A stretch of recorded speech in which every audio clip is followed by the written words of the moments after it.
Assalamualaikum warahmatullahi wabarakatuh. Apa kabar? Kembali berjumpa dengan saya Rusman Arif dari Forum News Network. Mahkamah Konstitusi sudah membacakan putusannya bahwa eh, permohonan 01 dan 03 itu ditolak. Artinya apa? Artinya ya KPU akan segera menetapkan bahwa pasangan Prabowo Gibran itu sebagai presiden dan wakil presiden. Ya, Anda boleh nggak sepakat, Anda boleh nggak setuju, tapi begitulah aturan mainnya karena Anies Baswedan bersama dengan Muhaimin Iskandar dan juga Ganjar Pranowo dan juga Mahfud MD sudah mengucapkan selamat kepada Prabowo Gibran, selamat bekerja begitu. Nah, tapi saya kira kalau saya ajak Anda untuk berbicara tentang bagaimana kira-kira nanti eh, masa depannya Prabowo dan Gibran, ini banyak yang rada-rada ogah-ogahan gitu. Tapi orang justru lebih tertarik untuk mempertanyakan bagaimana masa depan politik dari Anies Baswedan pasca keputusan dari Mahkamah Konstitusi itu. Artinya apa? Ya artinya sekarang ini Anies harus mulai menata kembali jalan hidupnya. Apakah kemudian dia masih terus meneruskan menjadi politisi dan mengejar jabatan publik yang lain, atau dia akan kembali menjadi seorang akademisi saja. Banyak sebenarnya yang mengharapkan ini dari kalangan pendukungnya, kalau dia gagal menjadi calon presiden, menjadi presiden Republik Indonesia, dia kembali lagi maju pada pilkada DKI Jakarta. Dan kalau kita simak di media sosial, sesungguhnya sekarang ini malah bukan hanya dari kalangan pendukung dari Anies, bahkan orang-orang yang tadinya tidak mendukung Anies, terutama warga Jakarta itu berharap sekarang ini ya kalau bisa Anies balik lagi lah ke Jakarta. Kenapa? Karena mereka kemudian udah bisa membandingkan setelah Jakarta ini tidak dipegang oleh Anies lagi, dan kemudian sekarang ini kan pejabat gubernur di DKI Jakarta itu dijabat oleh orang kepercayaan Pak Jokowi, Heru Budi ya, Heru Budi Hartono, dan banyak sekali memang yang menilai ya kinerjanya Heru Budi itu di bawah standar. Terutama yang sekarang ini dalam musim penghujan yang paling banyak dikeluhkan itu soal banjir di Jakarta, yang pada waktu masa masih dijabat Anies itu ada semacam standar, hanya dalam berapa jam genangan air itu harus sudah selesai harus sudah surut di Jakarta. Nah, sementara di bawah Heru Budi ini terjadi banjir di mana-mana, dan kemudian juga itu genangan itu bisa berjam-jam, bahkan melewat beberapa hari gitu baru bisa surut. Ini orang kemudian menilai, oh ternyata uh, jauh lebih bagus ketika Jakarta dipegang oleh Anies Baswedan. Karena itu mereka berharap Anies Baswedan itu kembali memimpin Jakarta. Jadi mungkin diperkirakan kalau Anies kembali maju di Pilkada DKI Jakarta, pendukungnya jauh lebih besar dibandingkan sebelum dia maju kemarin menjadi calon presiden ya. Mengapa? Ya itu tadi, karena kinerjanya yang langsung bisa dibedakan. Kalau ada waktu dia masih jadi gubernur kan orang kemudian ya banyak kritik sana kritik sini dan banyak yang kecewa, tapi setelah kemudian ada pembandingnya, orang baru bisa menyaksikan, oh ternyata kinerja Anies itu memang cukup bagus sebagai Gubernur DKI Jakarta. Tapi persoalannya kan kalau untuk kembali ke DKI Jakarta itu bukan semata-mata hanya maunya Anies dan para pendukungnya, tapi juga bagaimana dengan maunya partai-partai politik ya, partai-partai politik yang mengusung Anies pada Pilpres 2024 kemarin.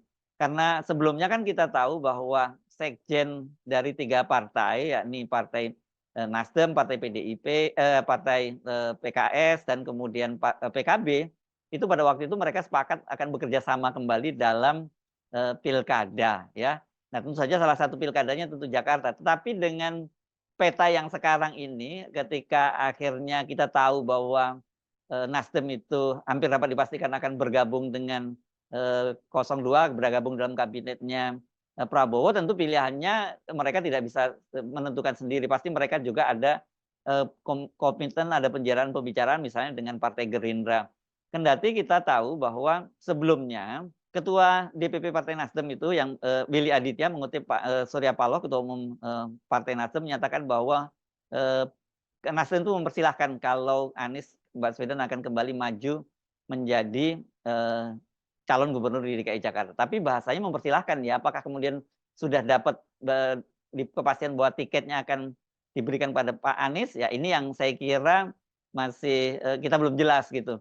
Tetapi begitu juga halnya dengan PKB ketika mendengar itu dia mempertimbangkan karena termasuk Anies itu sebagai salah satu kandidat yang masuk dalam radar atau masuk dalam list kandidat yang akan diusung oleh PKB. Nah, yang cukup menarik itu adalah pernyataan dari Presiden PKS Ahmad Saiku. Ini kita tahu ya karena kemarin itu setelah pengumuman dari pengumuman MK yang menolak permohonan 01 dan 03 itu kan Anies kemudian melakukan safari menemui para petinggi dari partai-partai pengusungnya. Setelah bertemu dengan Surya Paloh, kemudian dia bertemu dengan DPP PKB dan kemudian bertemu dengan pada pagi harinya bertemu dengan ketua presiden PKS yakni Ahmad Saiku. Dan dalam pertemuan itu Ahmad Saiku menyatakan bahwa ini mereka sekarang justru berharap Anies itu tidak lagi maju menjadi Gubernur DKI Jakarta karena PKS kelihatannya akan mengusung calonnya sendiri pada Pilkada DKI Jakarta dan justru menurut Saihu ya ini waktunya bagi Anies untuk ya sebutkan semacam balas budi gitu mendukung calon yang diusung oleh PKS karena ini kan sudah 2 kali setidaknya PKS mendukung Anies Baswedan. Pertama pada Pilkada DKI tahun 2017 dan kemarin pada Pilpres 2024. Jadi sekarang giliran dong Anies yang mendukung calon yang akan diajukan oleh PKS. Alasannya kata Saihu karena Anies Baswedan itu bagaimanapun juga sekarang levelnya udah level nasional. Jadi tidak pada tempatnya kalau dia kembali mengincar jabatan sebagai Gubernur DKI Jakarta.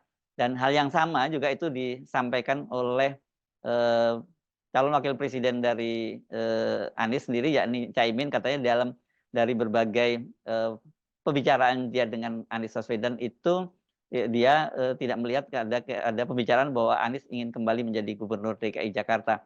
Nah, bagi PKS saya kira memang ini waktunya mereka untuk mengusung calon dari internal. Kenapa? Karena PKS itu kan pada pemilu kali ini di DKI Jakarta itu dia memperoleh suara terbanyak, itu mengalahkan PDIP. Jadi sudah selayaknya kalau mereka mengusung sendiri kandidatnya. Hanya saja kan persoalannya kalau pilkada ini tidak hanya mesin partai politik, tetapi juga siapa kandidat yang diusung, apakah elektabilitasnya cukup mencorong atau tidak.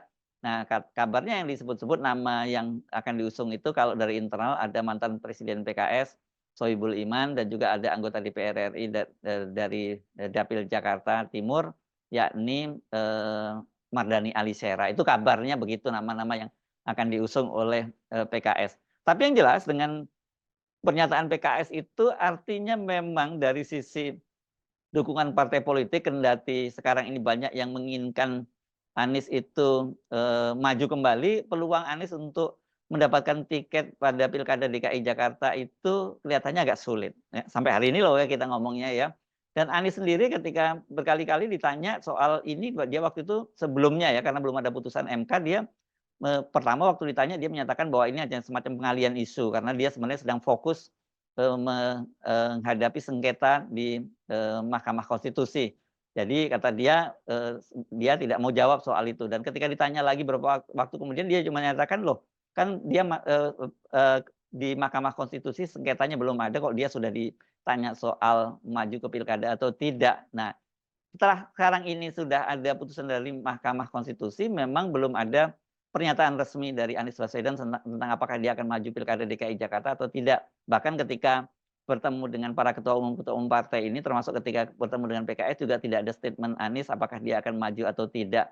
Jadi ini kalau kita lihat perkembangan sekarang ini kelihatannya karena Nasdem sendiri juga ada intensi ingin mengusung kandidatnya sendiri internal dan apalagi seperti saya sebutkan tadi kalau nanti Nasdem itu bergabung dengan paslon 02, artinya bergabung dalam kabinetnya Prabowo Gibran, ya kemungkinan besar akan ada kerjasama antara Nasdem dengan Gerindra untuk maju pada Pilkada DKI Jakarta dan kalau kemudian Nasdem bekerja sama dengan Gerindra maju pada mengusung kandidatnya pada Pilkada DKI Jakarta ya pasti bukan Anies yang akan diusung. Nah, dengan begitu kalau kemudian cuma PKB sendirian ya tidak cukup. Jadi secara kalkulasi politik kalau kita bicara saat ini ya Anies itu maju pilkada DKI Jakarta tampaknya tertutup peluang semacam itu. Tapi kita tidak tahu dinamika yang akan berlangsung. Kan seperti pada pilkada DKI 2017 kan pada waktu itu juga nama Anies itu tidak pernah disebut-sebut juga. Tapi tiba-tiba last minute kemudian dia muncul diusung oleh PKS dan Gerindra. Dan pada waktu itu dia kemudian berpasangan dengan Sandiaga Uno dan memenangkan pilkada DKI Jakarta. Apakah skenario semacam itu juga nanti akan terulang lagi? Kita tidak tahu. Perjalanan karir seorang dan nasib seorang kita tidak pernah tahu. Tetapi kalau gitu apa pilihan bagi Anies? Pilihan yang ada, apakah dia misalnya bergabung dengan kabinetnya Prabowo Subianto? Saya kira Anies masih menjunjung tinggi soal etika. Nggak mungkin lah dia melakukan hal semacam itu, kendati dia menyatakan sekarang ini dia siap untuk kalau mau bertemu dengan Pak Prabowo. Tapi jangan kemudian kalau bertemu dengan Pak Prabowo itu diartikan dia juga akan masuk dalam kabinet. Karena menurut saya kalau Anies misalnya sampai mau dibujuk dan kemudian masuk menjadi anggota kabinetnya Pak Prabowo, ya sebenarnya kelas Anies juga nggak lebih seperti Prabowo yang kemudian bersedia bergabung dengan kabinetnya Pak Jokowi pada waktu itu. Ya kelasnya Anies cuma seperti itu. Pilihan lain itu banyak juga yang mendorong agar Anies itu membentuk partai politik sendiri. Ya, ini saya banyak mendengar dari teman-teman di lingkungan Anies sebenarnya juga banyak yang mendorong semacam itu dan sudah lama sebenarnya usulan ini sampaikan pada Anies, tapi pada waktu itu jawaban Anies tidak. Dan ada kalkulasi Anies yang berkaitan dengan partai politik ya. Memang untuk membangun partai politik di Indonesia itu tidak mudah. Salah satunya yang sangat terasa dampaknya itu adalah soal finansialnya, soal keuangannya dari partai politik. Dan ujung-ujungnya kemudian ya deal-nya kalau bangun partai politik Indonesia itu ya mesti deal dengan para oligarki yang punya duit. Ya ini saya kira memang seperti lingkaran setan ya. Di satu sisi saya termasuk orang yang mendorong agar anak-anak muda itu jangan alergi untuk masuk ke dunia politik, karena sebenarnya ya hitam putihnya negara ini ditentukan oleh para politisi, karena mau nggak mau kita masuk dalam kita memilih jalur demokrasi. Tetapi kalau kemudian masuk ke partai politik ternyata itu tadi realitasnya bahwa boleh disebut partai-partai politik sekarang ini ya sangat bergantung pada kekuatan oligarki, pemilik modal yang punya uang besar. Jadi ini memang seperti lingkaran setan ya, karena kalau masuk ke orang-orang baik tidak mau masuk ke dunia politik akan dikuasai oleh orang-orang jahat. Tapi ketika orang-orang baik ini masuk ke dunia politik di Indonesia, realitasnya mereka mesti deal gitu, mesti tawar menawar dengan para oligarki ini, yang kemudian yang terjadi ya mereka jadi sama busuknya dengan politisi-politisi yang ada di sekarang itu. Saya kira itu dilema besar, dan orang seperti Anies saya kira juga pasti menghadapi dilema yang sama, karena bagaimanapun juga dia sudah terlanjur melangkah. Dia melangkahnya sudah jauh juga, sampai sejauh ini sudah pernah jadi gubernur dan sekarang dia hampir saja menjadi presiden, katakan gitu kalau terpilih, tapi kan kemudian dia gagal. Nah, belajar dari pengalaman Pak Prabowo misalnya yang sampai 4 kali dia ikut pilpres, walaupun yang sebagai calon presiden 3 kali, itu dia baru menang yang keempat begitu ya. Kalau sekali dia pernah jadi calon wakil presiden dari Ibu Megawati. Nah, Anies juga saya kira pasti juga kalau toh baru sekali kalah itu kan berarti karirnya sudah tertutup dan usianya juga masih muda. Tapi persoalannya bedanya antara Pak Prabowo dengan Anies adalah Pak Prabowo punya partai politik. Dia bangun partai politik dan dengan partai politiknya itulah dia kemudian punya kendaraan yang dia gunakan pada pilpres kali ini.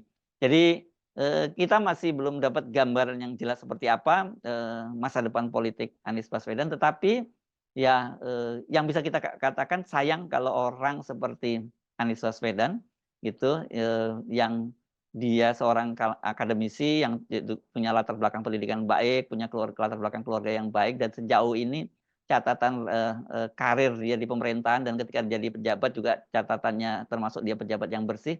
Kemudian karirnya di pemerintahan itu terhenti hanya begitu saja karena kalah pada Pilpres 2024 ini. Karena bagaimanapun kita masih berharap orang seperti Anies ini, tidak hanya Anies, banyak Anies lain yang masuk ke dunia politik sehingga dunia politik tidak diisi oleh orang-orang yang jahat. Karena kan kekuasaan itu sebenarnya seperti dua mata pisau begitu di tangan orang yang baik itu dia akan memberikan manfaat yang luar biasa besar, sementara di tangan orang yang jahat, ya ini akan memberikan mudarat dan seperti yang terjadi di Indonesia saat ini, ya kemudian kekuasaan itu, mereka itu hanya menjadi semacam apa ya, kong kali kong saja antara para penguasa dengan oligarki. Harusnya orang-orang baik memang, semakin banyak masuk ke dunia politik, tetapi ya itu perlu kesabaran, perlu stamina, perlu kegigihan untuk menghadapi realitas bahwa dunia politik kita memang saat ini sebagai ya yang terbanyak diisi oleh orang-orang yang jahat. Karena itu ya, ketika mereka jadi penguasa, kebijakan-kebijakannya tidak berpihak pada rakyat banyak, tapi hanya berpihak kepada, mereka para, pemegang modal yang menjadi penyandang modal untuk membiayai, kegiatan politik mereka. Saya Rusmana Arif dari Forum News Network, sampai jumpa lagi. Wassalamualaikum warahmatullahi wabarakatuh.